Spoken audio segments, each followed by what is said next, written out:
Kuna viongozi wanaojulikana kwa sauti zao na kuna wengine wanaotawala kwa ukimya, lakini huyu alikuwa kivulini kwa miaka na mikaka, akipanga, akisimamia, akitengeneza nguvu bila kuonekana wazi, mpaka siku moja akatoka gizani na kushika madaraka makubwa zaidi katika taifa la Iran. Huyu si mwingine bali ni Sayyid Mujtaba Hussein Al-Khamenei. Karibu sana katika simulizi kumuhusu. Jina langu ni Abdullahi Mwana Maalim Mashi. Karibu tuwe sote. Mujtaba Khamenei alizaliwa tarehe 8 Septemba mwaka 1969 katika mji Mashhad nchini Iran. Alizaliwa katika familia ya kidini yenye nguvu kubwa sana. Baba yake ni Sayyid Al-Khamenei aliyekuwa kiongozi mkuu wa Iran kwa miongo kadhaa kabla ya kuuawa katika vita Mashariki ya Kati iliyokuwa ikiendelea kwa zaidi ya mwezi mmoja. Mujtaba yeye kwa baba yake ni mtoto wa pili katika familia hiyo. Alikulia katika mazingira ya mapinduzi ya Kiislamu, wakati baba yake akiwa mstari wa mbele kupindua utawala wa Shah na kujenga taifa la Irani mpya ya leo. Baada ya kumaliza shule ya sekondari, Mujtaba Sayyid Al-Khamenei aliingia katika masomo ya dini katika mji wa Qum, kitovu cha elimu ya Kiislamu ya Kishia. Alisoma fiqhi, sheria za Kiislamu, na akafundishwa na wanazuoni wakubwa hadi kufikia kiwango cha kufundisha wanafunzi wengine. Kwa miaka mingi Mujtaba alikuwa mwalimu wa masomo ya juu ya dini, hili daraja ya juu sana katika ilmu ya Kiislamu. Akiwa na umri wa miaka 17 tu, Mujtaba aliingia katika jeshi la mapinduzi ya Iran IRGC na akashiriki katika vita vya Iran na Iraq mwishoni mwa miaka ya 1980. Hapo ndipo alipoanza kujenga uhusiano karibu sana na jeshi, hasa vikosi vya Basij ambavyo baadaye vilimpa nguvu kubwa ya kisiasa. Tofauti na viongozi wengine, Mujtaba hakupenda sana kuwa mbele ya kamera, lakini nyuma ya pazia alikuwa mtu mwenye ushawishi mkubwa sana. Kwa miaka mingi alifanya kazi ndani ya ofisi ya baba yake, akisimamia mambo ya kijeshi, usalama na intelijensia. Wachambuzi wengi walimuita mtu wa kivuli kwenye nguvu kubwa zaidi Iran. Alikuwa na ushawishi mkubwa katika jeshi la mapinduzi, IRGC, vikosi vya Basij, mfumo wa usalama wa taifa. Mujtaba Khamenei ameoa na ana watoto watatu. Mke wake anatoka katika familia ya kisiasa yenye ushawishi mkubwa nchini Iran. Kwa muda mrefu maisha yake ya familia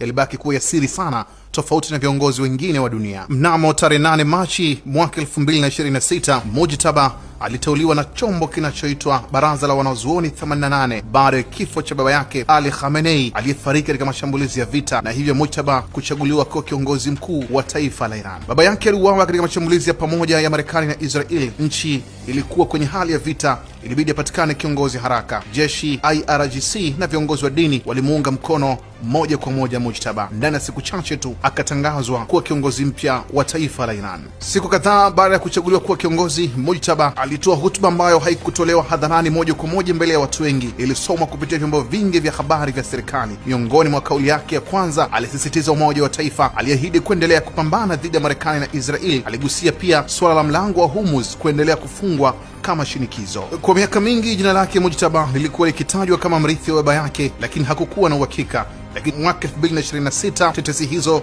zikadhihiri baada ya kifo cha baba yake katika mashambulizi ya vita, na hapo ndipo safari yake ya kivuli ikawa hadharani. Mujtaba anajulikana kama kiongozi mwenye msimamo mkali, mwenye uhusiano mkubwa na jeshi, mtu wa siri na asiyejitokeza sana hadharani. Wengi wanaamini uongozi wake utakuwa mkali zaidi kisiasa, makini zaidi kijeshi na usioterereka kirahisi dhidi ya mataifa ya Magharibi. Tofauti ya Ali Khamenei, baba mzazi wa Mujtaba, na mwanawe Mujtaba katika uongozi, Ali Khamenei ni kiongozi wa kimfumo na wa muda mrefu. Yeye hutumia sana busara, subra na diplomasia. Anajulikana kwa kauli za hadharani na hutuba nyingi. Tofauti na mwanawe Mujtaba, yeye anaonekana kama kiongozi wa kivuli, nyuma ya pazia. Hutumia zaidi nguvu nyuma ya pazia. Mtindo wake ni mkali na wa moja kwa moja zaidi. Hapendi sana kutumia diplomasia. Yeye ni mkali na mwenye maamuzi ya haraka. Kifupi, Mujtaba katika uongozi anategemea zaidi nguvu kuliko diplomasia, tofauti na baba yake. Kifupi, baba alijenga mfumo, lakini mtoto ameonekana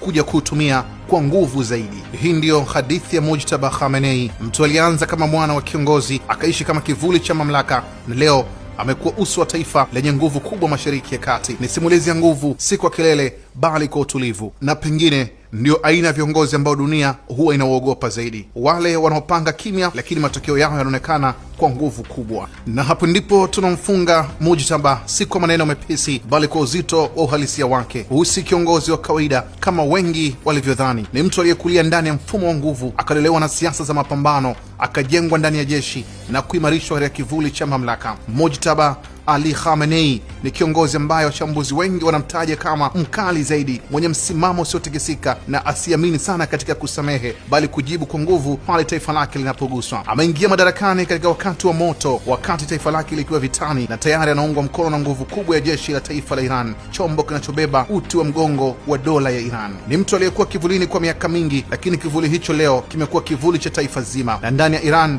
si siri tena.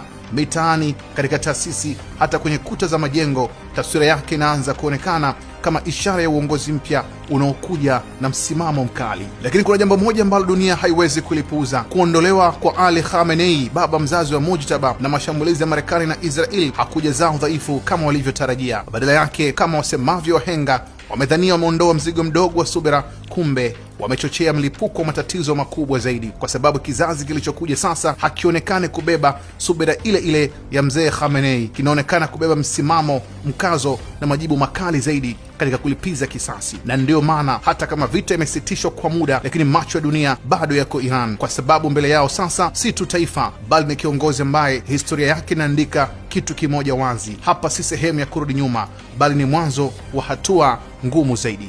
Abdullah Mashi, Kishki TV. Kishki TV, nuru ya dini yako.